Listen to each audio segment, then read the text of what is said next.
Alright folks, since you guys pretty much begged me to produce a custom training video to show you how to produce your midterm project using Dreamweaver to get it into our midterm template, here we go. Okay, so our first step is to go into beloved Blackboard. Yes, we know it, we hate it. Click on Content. You'll get to this screen here, scroll on down to LaFontaine Multimedia. Inside of there, once again, scroll on down past all these other exercises that I've had you do. We get to the midterm digital template. If you haven't done this already, right click on it. Okay, then you do the Save Link As. Up will pop this. This is the name of the file as it is currently. Now what we're going to do is we're going to change the name of this file here before we save it. Just to make sure that you get it right, just call it your name, your first name, dave.html, because I'm going to have a whole bunch of these HTML pages, and then underscore midterm. Okay? So, your name, not Dave midterm, your name for this before midterm. Please, I know I'm going to get one or two of them that probably have Dave midterm. Please don't do that to me. It makes it a little bit hard to grade these things. Now, next thing that we're going to do here is we're going to save this. Not on the desktop where all good things go. Instead, we're going to save this into our Documents folder. In USC, the fall 2014, under Websites. Okay, now again here, create a new folder. Call it your name, Dave, underscore midterm. Yes, just like the HTML file. Save this into it. We've got a file inside of a folder now. Now we know what we can work with. Okay, next thing that you're going to do is open up Dreamweaver. Okay, in Dreamweaver we are going to go and we are going to open up this file. Dave's midterm. Yes. Ooh, here we go. Dave midterm. Excuse me. And there is our midterm template.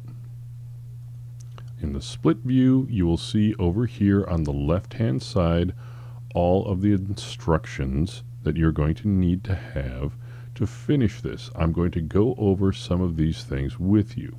The first thing to replace, obviously, is the title of this. Now, remember in class I told you that there are a number of ways that you guys can change these things. One is over here in the code view. You can change it to Dave LaFontaine's midterm assignment, or whatever you want to call it. Notice when I do this, there's this little button here that says you need to refresh. When you make changes in the code window before they're reflected elsewhere, you have to hit this refresh button. When you do that, all of a sudden, hey, look, the name of the page has changed. Up here at the top of the page, you can see that. We can also change it this way. LaFontaine's, whoops, typing with my mittens on as usual, midterm project. And look, all of a sudden here, it changed. It's magic, I tell you. Now, put your headline here. Remember what I said to you about H1 tags. If you change this again in the code, this is my rockin' headline. Okay, refresh. And there it is. Or you can change it over here. Once again, there are many ways to change stuff. There you go. It changes. Got it? Okay. So, when you strip in the text for your story, you're going to be tempted to put it in over here. If you do that, you are probably going to wind up with really bad results. Put your text over here, okay? So, if you had a bunch of text, and let me take something from one of my long-winded announcements, La-di-da-di-da, it's my story. I'm in a rush. Here I am in my Word document. I'm just going to hit Control A and then Control C to copy everything, and then I'm going to go back down to Dreamweaver, call it all up, and then just go, I guess I can just put my entire story here. Sure, that'll do it. Let's just select all that stuff and hit Control V and see what happens. Yay, it's, oh no, what seems to have happened here? Well, when you look on over at the side, you're going to see what we call that cruft, that other codes that come on in here, that at NBSP semicolon, that is a non-breaking space, okay? Now, you've got this in an H1 tag, you've got a non-breaking space there, you've got all kinds of other garbage stuck in here that you're going to have to spend a whole bunch of time trying to clean up. So, my suggestion, if you do this, you can do that, and you can spend a bunch of time trying to figure out how you're going to get these break tags here and replace them with paragraph tags so that you get spaces between things, how you can change this to a numbered list. You guys did take that WC3 schools training that taught you about lists, unordered lists, bullet points, all the rest of that. Of course you did. All right, so do a Control Z for this, and let's instead, here, you put the story here between all of this junk, okay? See? Now, all of a sudden, we've got a bunch of text in there without all the other garbage. Now, we've still got the link here. Remember, I showed you how to do the links. You define the link like that, you copy it, Control C, and then down here, yes, there's a little link window. What can we do in the link window? Well, of course, we can do a Control V, hit Enter, and surprise, we've got a link there, okay?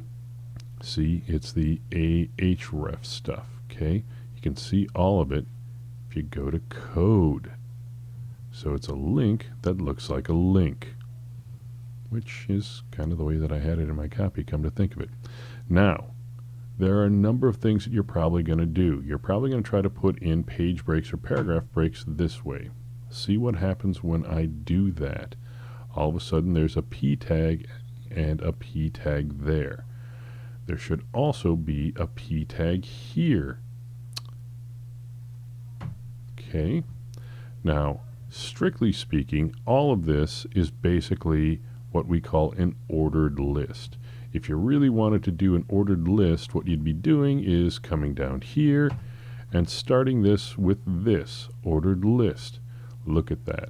It puts in OL, that's ordered list. That means with numbers, so I'd go, I want a list with numbers, period. And look, it automatically creates the codes over on the side, and the list just keeps going on until I get bored with it.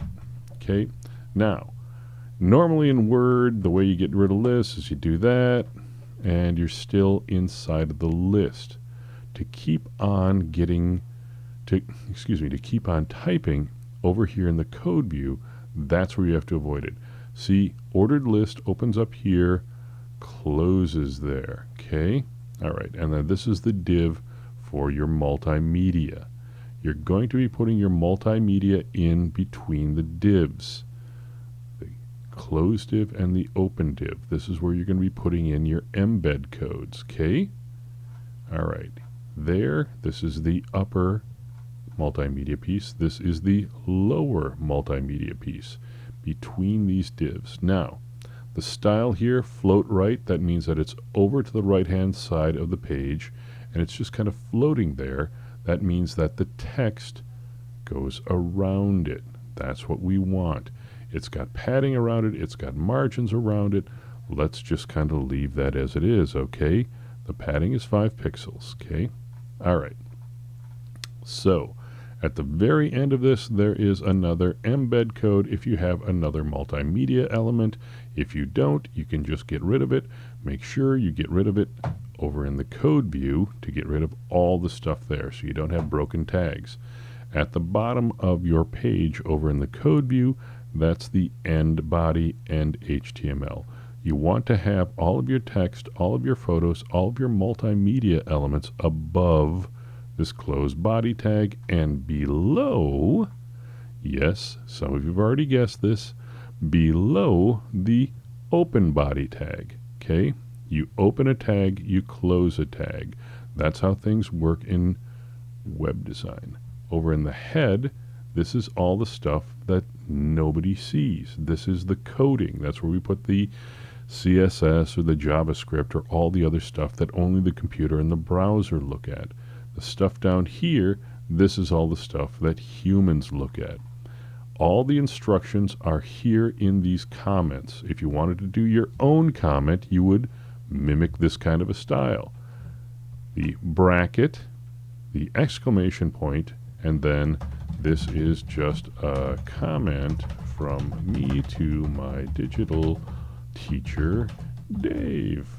And then you close the bracket. Now, you can keep typing for many lines and still be in a comment that nobody but your professor will see. Okay? Now, sometimes this happens to my students.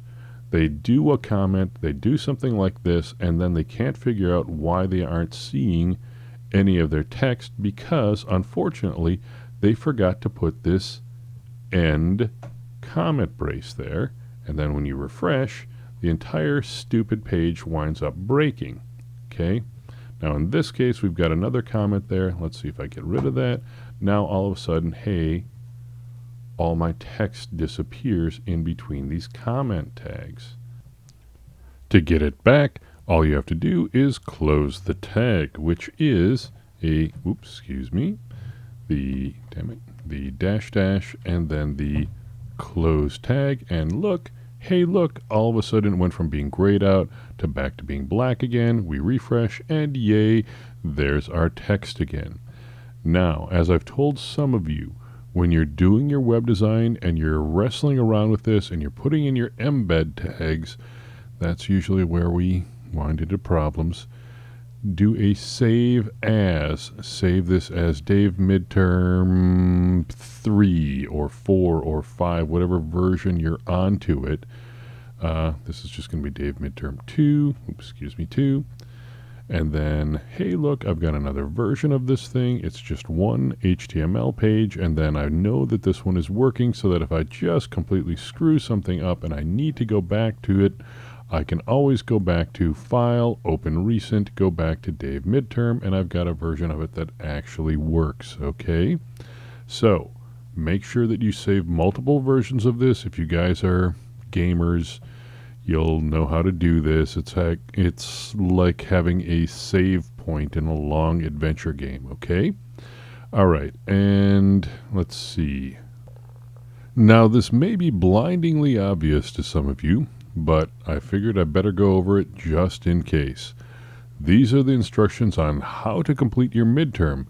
First, all the stuff we've covered. Log into Blackboard, go to Content, LaFontaine Multimedia, right-click on the midterm link, save the link as, change the name of it, go to the websites folder I had you create a new folder, call it with your name, _midterm, save it, open it in Dreamweaver, choose that file that you just saved, go through the site setup process that I've had you do multiple times in class. I'm not going to go through that again.